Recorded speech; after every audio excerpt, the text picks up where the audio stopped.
आत्मसम्मान के साथ कोई समझौता नहीं। नमस्कार दोस्तों, स्टोरीज चैनल में आप सभी का स्वागत है। मैं बुढ़ापे में इज्जत के साथ जीना चाहती हूँ। आज की हमारी कहानी है। शाम का समय था। पलक अपनी माँ से फोन पर बात कर रही थी। अरे माँ, आप तो जानती ही है, कुछ दिनों में हमारा बच्चा इस दुनिया में आने वाला है और इसी समय हमारी नौकरानी भी गांव चली गई है। बोल कर गई है कि 2-3 महीने बाद आऊंगी। अब इतनी जल्दी तो कोई नई नौकरानी भी नहीं मिलेगी और आप भी भाई के पास अमेरिका जाकर बैठ गई हैं। पलक ने परेशान होते हुए अपनी माँ से कहा तो माँ बोली, अरे तो इसमें परेशान होने वाली कौन सी बात है। कोई नई नौकरानी ढूंढने की जरूरत ही क्या है तुझे। तेरी सासू माँ है ना, वह किस दिन काम आएंगी। भली चंगी तो है अभी, और फिर तू उन्हें दादी बनाने जा रही है। इतना तो कर ही सकती है तुम्हारे लिए। जब तक जरूरत हो तब तक काम करवाना, फिर उन्हें चलता कर देना अपने घर। अपनी माँ की इन बातों को सुनकर पलक की आंखों में चमक आ गई। माँ, यह तो बहुत अच्छा आइडिया दिया तुमने। शाम को जब उसका पति घर आया तो पलक मासूमियत का मुखौटा लगाकर उसे चाय देते हुए बोली, मैं सोच रही थी कि आपके माँ बाबूजी को कुछ समय के लिए यहाँ बुला लेती हूँ, लेकिन लेकिन क्या। लेकिन पिछली बार जो हुआ था उसकी वजह से कहीं सासू माँ नाराज तो नहीं है। अरे नहीं, मैं अपने माँ बाबूजी को अच्छे से जानता हूँ। हमारे बुलाते ही दौड़े चले आएंगे दोनों। अजी सुनते हो, आज मेहुल का फोन आया था। राधा जी ने चहकते हुए कहा तो जयशंकर जी की तो जैसे खुशी का ठिकाना ही नहीं रहा। अच्छा, इतने दिनों बाद, चलो याद तो किया उसने। क्या कहा उसने? ठीक तो है वहाँ सब? दरअसल बहू की डिलीवरी का समय नजदीक आ रहा है ना, तो अपने घर बुला रहा था हम दोनों को। बेटे से बात करके तो राधा जी की खुशियाँ 7वें आसमान पर थी, लेकिन अचानक ही राधा जी पिछली बातों को याद करके उदास हो गई। दरअसल 1 वर्ष पहले राधा जी और जयशंकर जी अपने बेटे बहू के घर कुछ दिन बिताने के लिए गए थे। उनकी बहू जान चुकी थी कि उसकी सास बिल्कुल सीधी सादी है, तो उसने इस बात का फायदा उठाना शुरू कर दिया। सारा दिन बिजी रहने का बहाना करती और सारा काम अपनी सासू माँ पर ही डालती थी। यह देखकर जयशंकर जी को अच्छा नहीं लगा, तो वह बहू से बोले, बहू, तुम्हारी सास की उम्र हो गई है, थक जाती है, थोड़ा सा काम तुम भी करवा दिया करो। इतना कहने की ही देर थी कि बहू ने तो हंगामा खड़ा कर दिया और खरी खोटी सुनाई। राधा जी और जयशंकर जी चुपचाप खड़े अपमान सहते रहे और मेहुल अपनी पत्नी के सामने कुछ बोल ही नहीं सका। राधा जी और शंकर जी अपने सम्मान की रक्षा करते हुए अपने घर वापस आ गए थे। राधा जी पिछली यादों में गुम थी। इतने में जयशंकर जी बोले, अरे राधा, किन बातों में खो गई? तुम अभी तक सोच ही रही हो? जल्दी से सामान पैक करो। जयशंकर जी ने अपनी पत्नी राधा से कहा, तुम तो जानते हो कि मेहुल की शादी को 5 साल हो गए हैं और कितने सालों के बाद अब जाकर हमारे बेटे के घर खुशियाँ आई हैं। जी ठीक है, मैं जरा ज्योति को बोलकर आती हूँ कि हम कुछ समय के लिए अपने बेटे के घर जा रहे हैं। दरअसल राधा जी और जयशंकर जी ने अपने घर का एक हिस्सा किराए पर दिया हुआ था, जहाँ ज्योति और विशाल अपने प्यारे से बेटे बंटी के साथ रहते थे। वे दोनों घर पर ही टिफिन सर्विस का काम किया करते थे। पास ही में ही गर्ल्स हॉस्टल था, तो उनका धंधा भी अच्छा चल रहा था। कुछ ही वर्षों में राधा जी और ज्योति का एक दूसरे के साथ खास लगाव हो गया था। ज्योति के बेटे बंटी को तो उसकी सगी दादी से भी ज्यादा प्यार करती थी राधा जी। अरे ज्योति, राधा जी ने आवाज लगाई। ज्योति रसोई घर से बाहर आई। अरे ज्योति, एक खुशखबरी है, मैं जल्दी ही दादी बनने वाली हूँ। अरे आंटी जी, यह तो बड़ी खुशी की बात है। राधा जी की खुशी में शामिल होते हुए ज्योति बोली, हाँ, हमारे बेटे ने पूरे 6 महीने की तैयारी करके आने को बोला है। अभी तो सारी पैकिंग पड़ी है। तुम अपने टिफिन का काम निपटा कर मेरी मदद करने आ जाना। राधा जी बोली तो इतने में विशाल की आवाज आई, ज्योति, टिफिन का काम मैं संभाल लूंगा, तुम जाओ आंटी की मदद करा दो। ज्योति ने राधा जी की पैकिंग करने में मदद की और राधा जी के साथ मिलकर उनकी बहू के लिए गोंद के लड्डू भी बनवा दिए। जाने से पहले रास्ते के लिए एक टिफिन भी पैक करके दे दिया। दोपहर की ट्रेन से दोनों अपने बेटे के घर जाने के लिए रवाना हो गए। उधर मेहुल उन्हें स्टेशन से कार में बैठाकर घर ले आया। जैसे ही वे लोग घर पहुंचे तो बहू से मिलकर राधा जी और जयशंकर जी ने सारे मनमुटाव भुलाकर उसे ढेरों आशीर्वाद दिया। राधा जी ने तो घर पहुंचते ही सारे कामों की जिम्मेदारी अपने ऊपर ले ली। सारा घर जो काम वाली बाई की अनुपस्थिति में बिखरा हुआ था, राधा जी ने आते ही बड़ी कुशलता के साथ सुव्यवस्थित कर दिया। रोजाना अपनी बहू को सुपाच्य और पौष्टिक खाना बनाकर खिलाया। बहू की बातों में तो जैसे मिश्री ही घुल गई थी। सारा दिन माँ जी करके उनसे सारे काम करवा लेती थी। नियत समय पर पलक ने बेटे को जन्म दिया। दादा दादी के तो जैसे पांव ही जमीन पर नहीं पड़ रहे थे। अजी, यह तो बिल्कुल आप पर गया है। राधा जी पोते को देखते हुए बोली, मेरे पोते के नैन नक्श तो बिल्कुल आप जैसे हैं। इसने इसीलिए तो मुझे गीला कर दिया। जयशंकर जी बच्चे को राधा जी को देते हुए बोले। सभी लोग ठहाके लगाकर हंसने लगे। बच्चा होने के बाद राधा जी ने बहू की खूब सेवा की। बच्चे का ख्याल रखना, रसोई घर का काम और बहू के लिए अलग से खाना पकाना। राधा जी की अब उम्र हो चुकी थी, लेकिन फिर भी बहू को कोई तकलीफ ना हो यह सोचकर भी सेवा में हाजिर रहती। उनके घुटनों में भी दर्द रहता था, इसके बावजूद भी सारा काम बड़ी कुशलता के साथ कर रही थी। जयशंकर जी भी घर के कामों में उनका हाथ बढ़ा देते थे। देखते देखते महीने बीत गए। बच्चों के लाड़ दुलार में राधा जी और जयशंकर जी का समय कैसे बीता पता ही नहीं चला। धीरे धीरे बच्चे को भी अपने दादा दादी के हाथों की पहचान हो गई। यह बात अब बहू पलक को खटकने लगी। कुछ दिनों के बाद पलक की कामवाली बाई भी अपने गांव से वापस लौट आई। राधा जी के मना करने पर भी उसने यह दलील देते हुए उसे काम पर बुला लिया कि माँ जी दिन भर काम करके और बच्चे को संभाल कर थक जाती हैं। एक दिन जब राधा जी बच्चे को चम्मच से दूध पिला रही थी तो बच्चे ने थोड़ी खांसी करते हुए उल्टी कर दी थी। फिर क्या था, पलक को तो जैसे बहाना मिल गया अपनी सासू माँ पर कटाक्ष करने का। पलक और विशाल ने बच्चे की सारी जिम्मेदारी आया को दे दी, लेकिन राधा जी का मोह तो बच्चे में ही अटका हुआ था। इसीलिए ममतावश कभी कभी बच्चे को वह उठा लेती थी।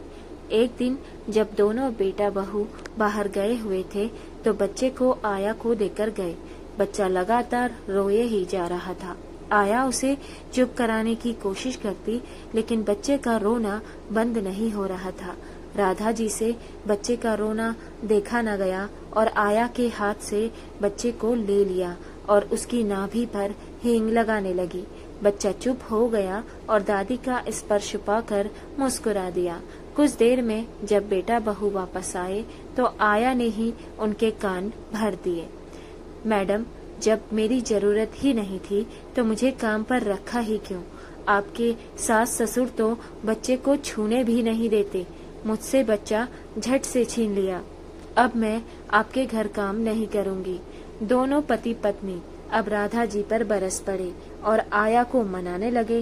राधा जी और जयशंकर जी अपमान का घूंट पी कर रह गए। करते भी क्या, बच्चे के मोह में बहू बेटे का घर भी तो छोड़कर जाना नहीं चाहते थे। राधा जी कमरे में जाकर आंसू बहाने लगी। बहू तो पराए घर से आई थी, लेकिन बेटा तो अपना ही था। आज तो शर्म आती है मुझे उसे अपना बेटा कहते हुए। अब तो यह हाल हो गया कि सारा दिन बैठकर बच्चे को आया संभालने लगी। बहू अपनी माँ के साथ फोन पर बतियाती रहती थी और राधा जी पर रसोई घर के सारे काम की जिम्मेदारी पड़ गई। यहाँ तक कि आया का खाना भी राधा जी को ही बनाना पड़ता था और जयशंकर जी अपनी पत्नी की यह हालत को देखकर मन ही मन घुटते रहते। एक दिन पलक ने सासू माँ से कहा, मम्मी जी, मेरी कुछ सहेलियाँ घर पर आ रही हैं, तो उनके लिए कुछ स्नैक्स वगैरह बना देना और चाय कॉफी भी बना देना। शाम को जब बहू की सहेलियाँ घर पर आई तो पूरे आदर सम्मान के साथ राधा जी ने उन्हें बिठाया, अपने हाथों के बने स्नैक्स उन्हें खिलाए, उनकी खूब आव भगत की और रसोई घर में जाकर बर्तन साफ करने लगी। लेकिन अचानक उन्होंने जो सुना उन्हें अपने कानों पर यकीन नहीं हुआ। बहू की सहेलियां उसे कह रही थी कि पलक, तुझे काम वाली बाई तो बहुत अच्छी मिली हुई है, इतना लजीज खाना बनाती है, कितना पगार लेती है, हमारे लिए भी ऐसी कोई काम वाली ढूंढ दो। ऐसा कहकर पलक हंस पड़ी, लेकिन उससे इतना भी न कहा गया कि यह नौकरानी नहीं बल्कि उसकी सासू माँ है। थोड़ी देर बाद राधा जी अपने हाथ धोकर अंदर आई और सबके साथ बैठ गई।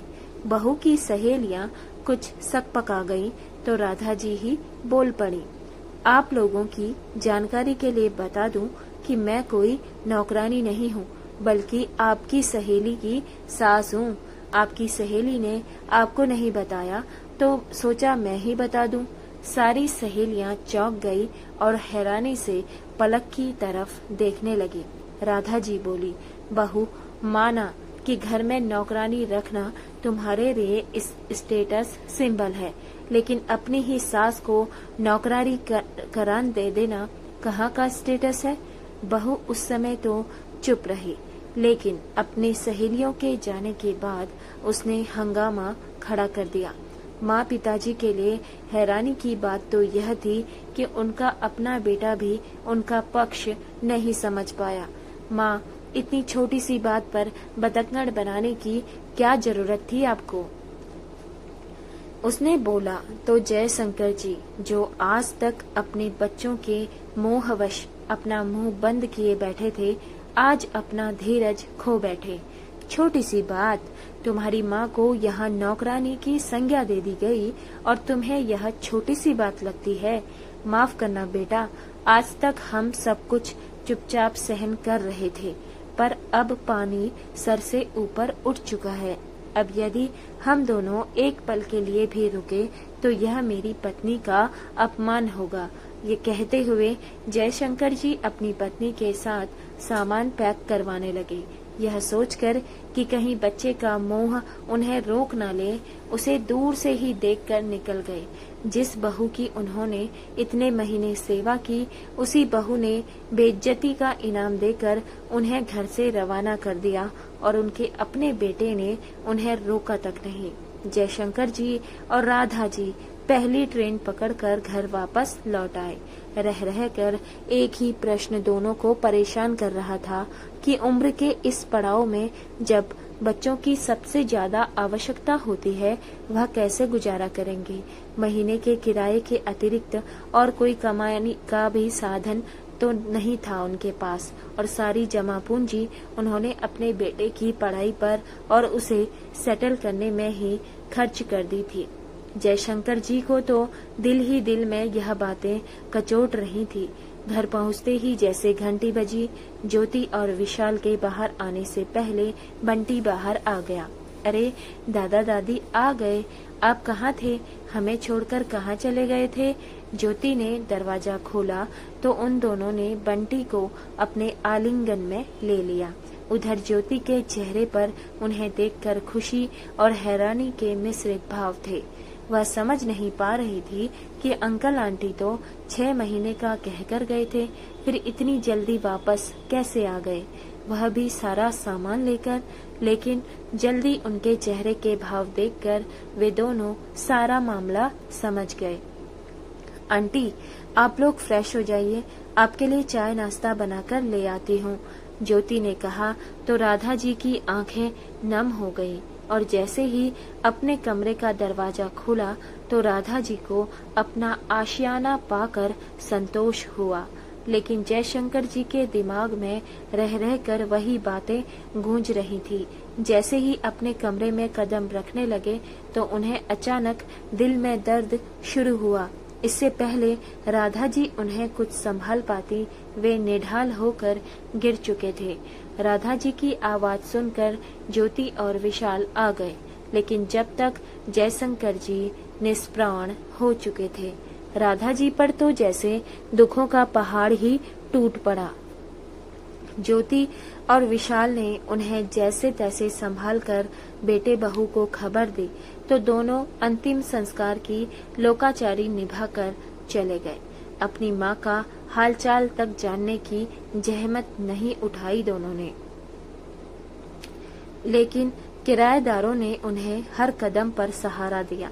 धीरे धीरे अब समय बीतने लगा और राधा जी की हालत भी अब कुछ सामान्य होने लगी। एक दिन ज्योति और विशाल का बेटा बंटी कुछ बीमार पड़ गया तो उस दिन भर हॉस्पिटल में एडमिट रखना पड़ा। राधा जी को तो वैसे भी खाना बनाने का शौक था, तो ज्योति की अनुपस्थिति में राधा जी ने टिफिन का सारा काम संभाल लिया। सभी ग्राहकों को उनका खाना बहुत पसंद आया और हॉस्टल की लड़कियां तो उनके खाने की दीवानी ही हो गई। उसी समय राधा जी को अचानक पता चला कि उनके किराएदार विशाल और ज्योति ने अब अपना मकान खरीद लिया है। वहीं पर वे दोनों अपना रेस्टोरेंट खोलने वाले हैं। दरअसल उन्होंने यह मकान 2 महीने पहले ही खरीदा था, लेकिन अंकल के जाने के बाद वह आंटी को अकेला नहीं छोड़ना चाहते थे। इसीलिए आंटी को संभालने के लिए उन्होंने अपना गृह प्रवेश कुछ समय के लिए टाल दिया। यह बात जानकर राधा जी भाव विभोर हो गई। फिर अपने आप को संभालते हुए ज्योति के पास गई और उसे बधाई देते हुए गले से लगा लिया। बेटा, मेरा इतना भी ख्याल मत रखो कि मैं तुम लोगों को जाने ही ना दूं। राधा जी ने ज्योति को आश्वासन दिया कि वह बिल्कुल ठीक हैं और सारी तैयारी करवाकर उन्हें भारी मन से विदा कर दिया। लेकिन आज राधा जी बिल्कुल अकेली हो गईं और साथ ही किराए से आने वाली आय भी अब बंद हो गई। इस उम्र में अपना गुजारा कैसे करें? जिस बेटे पर सारी जमा करी हुई पूंजी खर्च कर दी, उसी ने मुझे बुढ़ापे में अकेला छोड़ दिया। यह कहते हुए उनके गालों पर आंसू धारा बहने लगी। आगे की जिंदगी कैसे कटेगी सोचकर ही उनका दिल बैठा जा रहा था। इतने में बेल बजी। देखा तो हॉस्टल की कुछ लड़कियां बाहर खड़ी थी। राधा जी के पास आकर टिफिन सर्विस के लिए आग्रह करने लगी। आंटी, आपके हाथ का खाना बहुत लाजवाब होता है, प्लीज आप टिफिन सर्विस शुरू कीजिए ना। यह सुनकर राधा जी सोच में पड़ गई। अंदर आकर अपने पति की तस्वीर के सामने खड़ी होकर बोली, कैसे संभव है? इस हालत में नया काम कैसे शुरू करें? फिर सोचने लगी, इसमें हर्ज ही क्या है। अचानक सोचते सोचते उनकी आंखों में चमक आ गई और मन ही मन उन्होंने अपने जीवन को नई दिशा देने का निर्णय ले लिया।